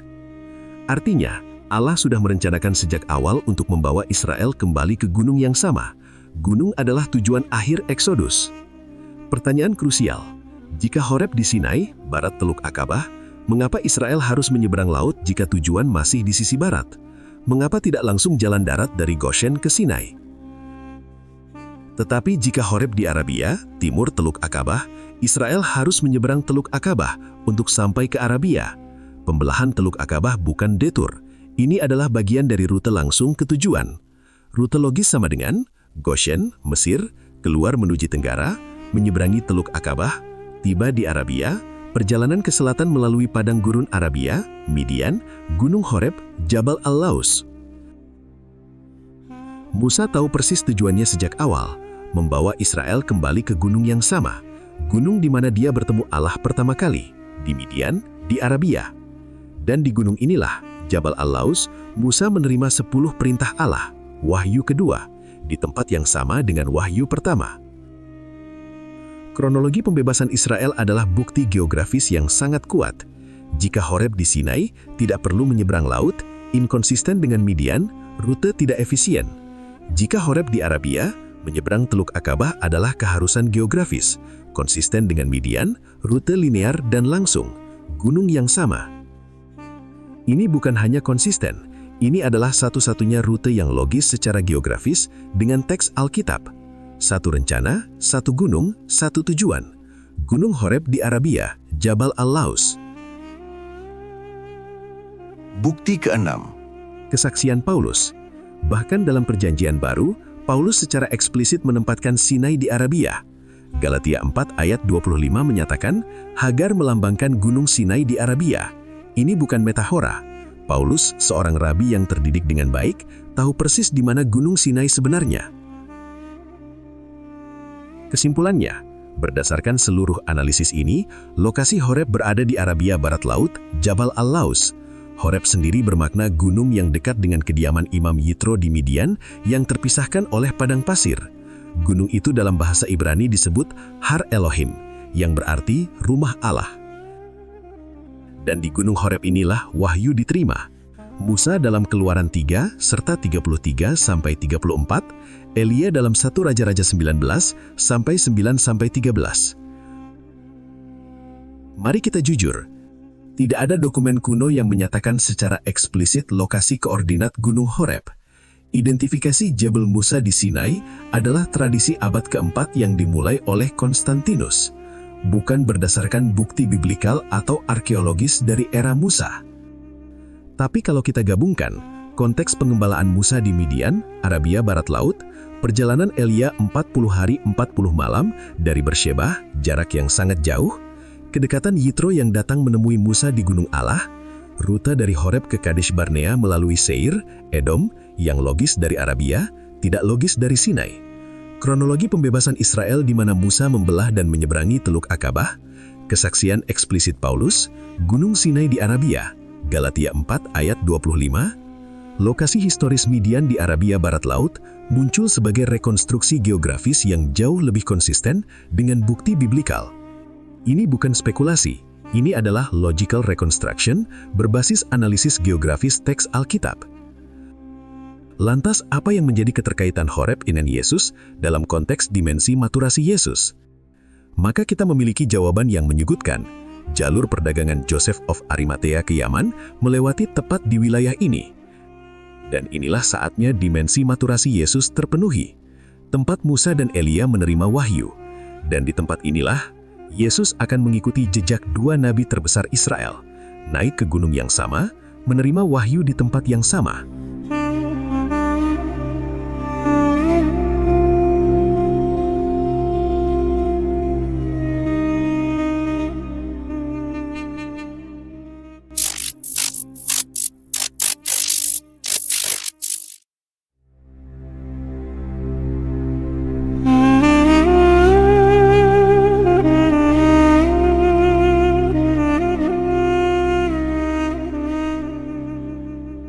Sungai Yordan telah lama dikenal sebagai tempat penyucian dan pembaharuan diri dalam tradisi Yahudi.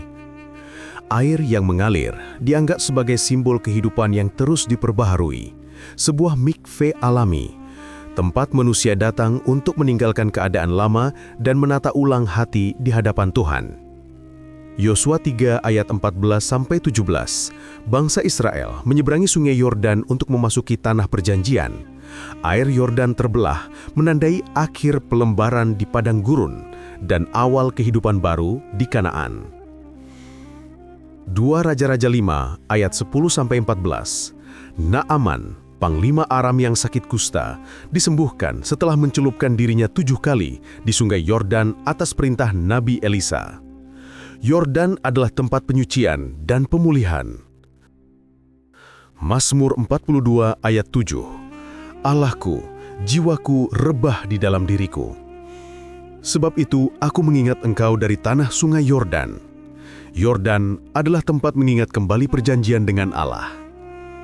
Bagi Yesus yang telah menempuh jalan panjang, dari Nazaret ke Yaman, dari Baka ke Horeb, kini kembali ke tanah air, sungai Yordan adalah tempat yang sempurna untuk menegaskan kembali identitas dan misinya.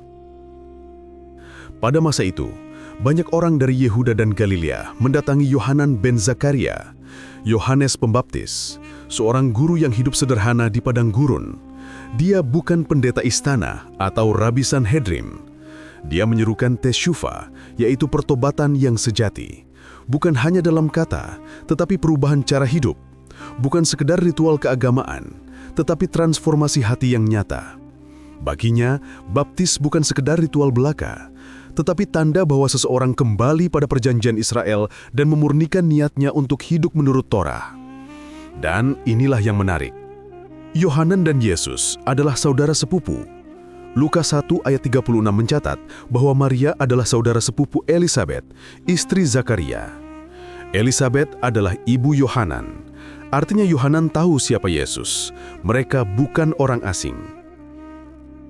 Ketika Yesus dibaptis, tidak ada upacara baru yang lahir di sana, hanya penegasan kembali warisan nenek moyangnya. Bahwa kehormatan seseorang di hadapan Tuhan ditentukan oleh kejernihan hati dan kesetiaan pada jalan kebenaran. Bagi saksi-saksi Yahudi yang melihatnya, peristiwa itu bukan pendirian agama baru, tetapi tindakan seorang Israel yang taat yang menunjukkan kerendahan hati di hadapan Yang Maha Kudus sebelum menjalanikan panggilan hidupnya. Ia keluar dari sungai bukan sebagai seseorang yang berbeda, tetapi sebagai seseorang yang telah meneguhkan kembali siapa dirinya. Inu adalah ritual peralihan. Dari fase persiapan usia 13 sampai 30 tahun, menuju fase pelayanan penuh keagamaan, usia 30 tahun ke atas. Mengapa pembaptisan Yesus tidak tercatat secara khusus dalam tradisi Yahudi? Jawabannya sederhana. Yesus pada saat itu hanyalah seorang pria biasa. Yesus adalah salah satu dari ratusan, mungkin ribuan orang yang datang kepada Yohanan untuk dibaptis. Tidak ada yang istimewa. Yesus belum menjadi pengajar publik, belum memiliki murid yang mengikutinya, belum melakukan mujizat, belum menantang otoritas keagamaan, dan belum dikenal di sinagoga-sinagoga atau di Yerusalem. Pembaptisan ini terjadi ketika Yesus berusia sekitar 30 tahun, Lukas 3 ayat 23. Ini bukan kebetulan. Ini adalah momen tepat, sesuai hukum Yahudi, Bilangan 4 ayat 3, yang menetapkan usia 30 tahun sebagai usia dewasa penuh untuk memulai pelayanan keagamaan. 17 tahun persiapan telah selesai. Dari usia 13 bar mitzvah hingga 30 tahun, Yesus telah menjalani Rabi Talmid bersama Joseph of Arimathea, Aliyah Regalim ke Baka dan Horeb, Hupa, pernikahan, maturasi sebagai rabi penuh, dan sekarang di usia 30 tahun di tepi sungai Yordan, fase baru dimulai, memasuki pelayanan publik. Mari kita jujur, pembaptisan Yesus di sungai Yordan tercatat secara eksplisit dalam 4 Injil kanonik.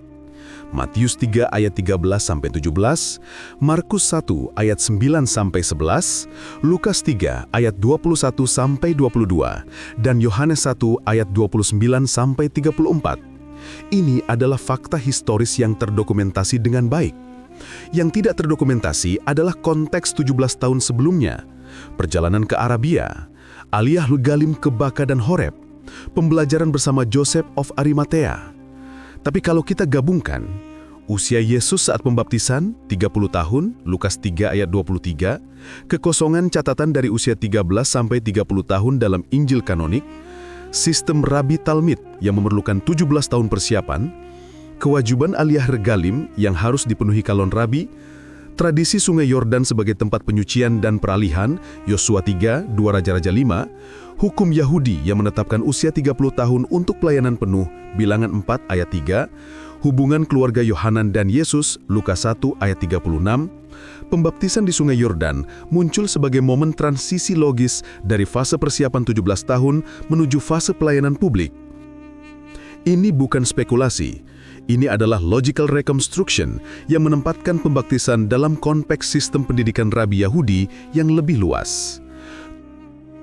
17 tahun persiapan telah selesai. Fase baru dimulai. Namun, ada satu peristiwa lagi yang harus dilalui Yesus untuk mengkonfirmasi seluruh perjalanan spiritualnya. Sebuah reuni dengan 2 tokoh yang pernah menempuh jalan yang sama. sebuah momen yang akan menjadi saksi final bahwa Yesus telah menyelesaikan seluruh proses persiapannya.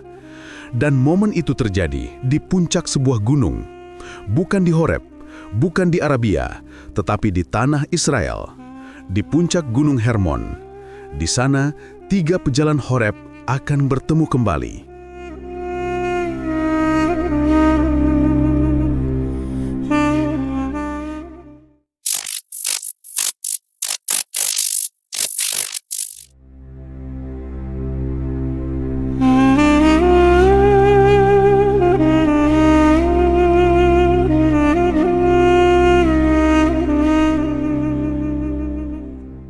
Satu hingga 3 tahun setelah pembaptisan, Yesus mengajak Petrus, Yakobus, dan Yohanes naik ke Gunung Hermon, 2.814 meter. Di puncaknya, wajahnya bercahaya seperti matahari. Pakaiannya putih bersinar.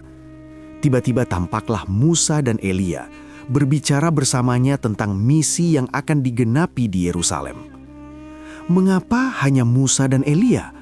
Bukan Abraham, Daud, Yesaya, Samuel, atau tokoh-tokoh besar Israel lainnya? Jawabannya terletak pada paralelisme pengalaman spiritual mereka. Ketiganya adalah satu-satunya tokoh dalam sejarah Israel yang memiliki pengalaman perjalanan dan menerima wahyu di Gunung Horeb. Musa, 1400 sebelum Masehi, 40 hari di Gunung Horeb menerima Taurat, wajahnya bersinar. Keluaran 24 ayat 18, 34 ayat 28. Elia, 850 sebelum Masehi, 40 hari ke Gunung Horeb mendengar suara Allah di gua yang sama. 1 Raja-Raja 19 ayat 8. Yesus, 30 Masehi, aliyah regalim ke Horeb, persiapan spiritual di gunung yang sama. Transfigurasi adalah konfirmasi ilahi. Perjalanan dari Nazaret ke Yaman, dari Baka ke Horeb, dari Yordan ke Yerusalem, semuanya bagian dari rencana yang lebih besar. Yesus bukan pemberontak, dia adalah penerus tradisi Musa dan Elia. Tapi mengapa transfigurasi terjadi di Hermon bukan di Horeb? Horeb adalah tempat persiapan, menerima panggilan, belajar dari masa lalu.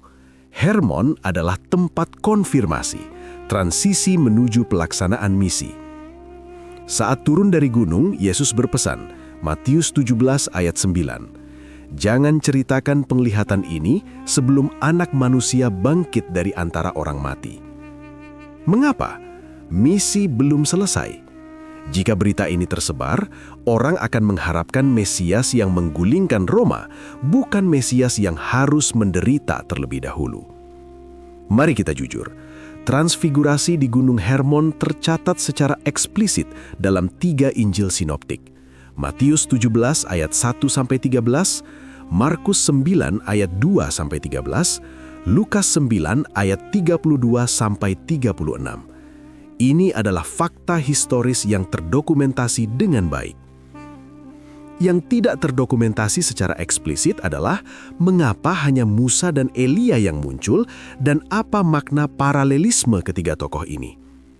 Tapi kalau kita gabungkan, pengalaman Musa di Gunung Horeb, Keluaran 24 ayat 18, 34 ayat 28, pengalaman Elia di Gunung Horeb, 1 Raja-Raja 19 ayat 8, rekonstruksi perjalanan Yesus ke Horeb berdasarkan sistem Rabi Talmid, aliyah regalim, dan maturasi adalah logical reconstruction berdasarkan penelusuran geografi, tradisi Yahudi, dan biblical. Dan fase transfigurasi di puncak Gunung Hermon ini adalah tanda bahwa fase persiapan telah selesai. Fase pelaksanaan harus dimulai, yang semuanya mengarah ke Yerusalem untuk memulai misinya, menulis sejarah yang tidak akan pernah lagi sama.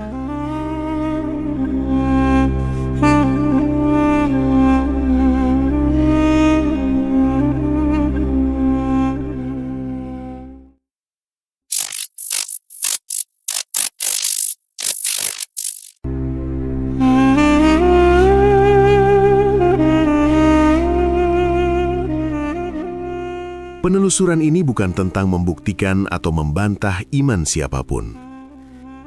Ini tentang memahami Yesus dalam konteks yang sepenuhnya manusiawi. Sebagai seorang Yahudi abad pertama yang menjalani sistem pendidikan zamannya, yang berziarah ke tempat-tempat suci seperti para pendahulunya.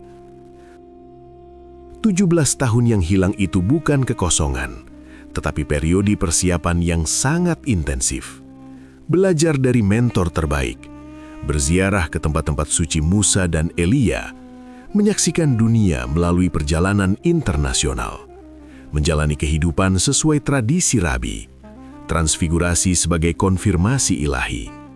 Dan ketika ia memulai pelayanan di usia 30 tahun, ia bukan lagi pemuda dari Nazaret yang tidak dikenal, tetapi seorang rabi yang telah menguasai Torah, menyaksikan penderitaan umatnya, berdiri di tempat Musa dan Elia berdiri, dan menjalani 4 dimensi kehidupan rabi: aliyah regalim, rabi talmid, cupah, maturasi. Jika rekonstruksi ini benar, bahkan sebagian benar, maka Yesus tidak menciptakan agama baru dari ruang hampa. Ia adalah pewaris tradisi Ibrahim, Musa, dan Elia. Perjalanannya ke Baka dan Horeb menunjukkan ia memahami kesatuan spiritual antara keturunan Ishak dan Ismail, 2 cabang dari satu bapa. 17 tahun tersembunyi mengingatkan kita bahwa persiapan adalah bagian tak terpisahkan dari misi besar. Tidak ada jalan pintas. Bahkan Yesus harus menjalani 17 tahun persiapan sebelum memulai pelayanannya. Inilah akhir dari penelusuran The Lost Years of Jesus. Periode yang bukan hilang, tetapi tersembunyi dalam jejak-jejak sejarah, geografi, dan tradisi yang jarang dieksplorasi.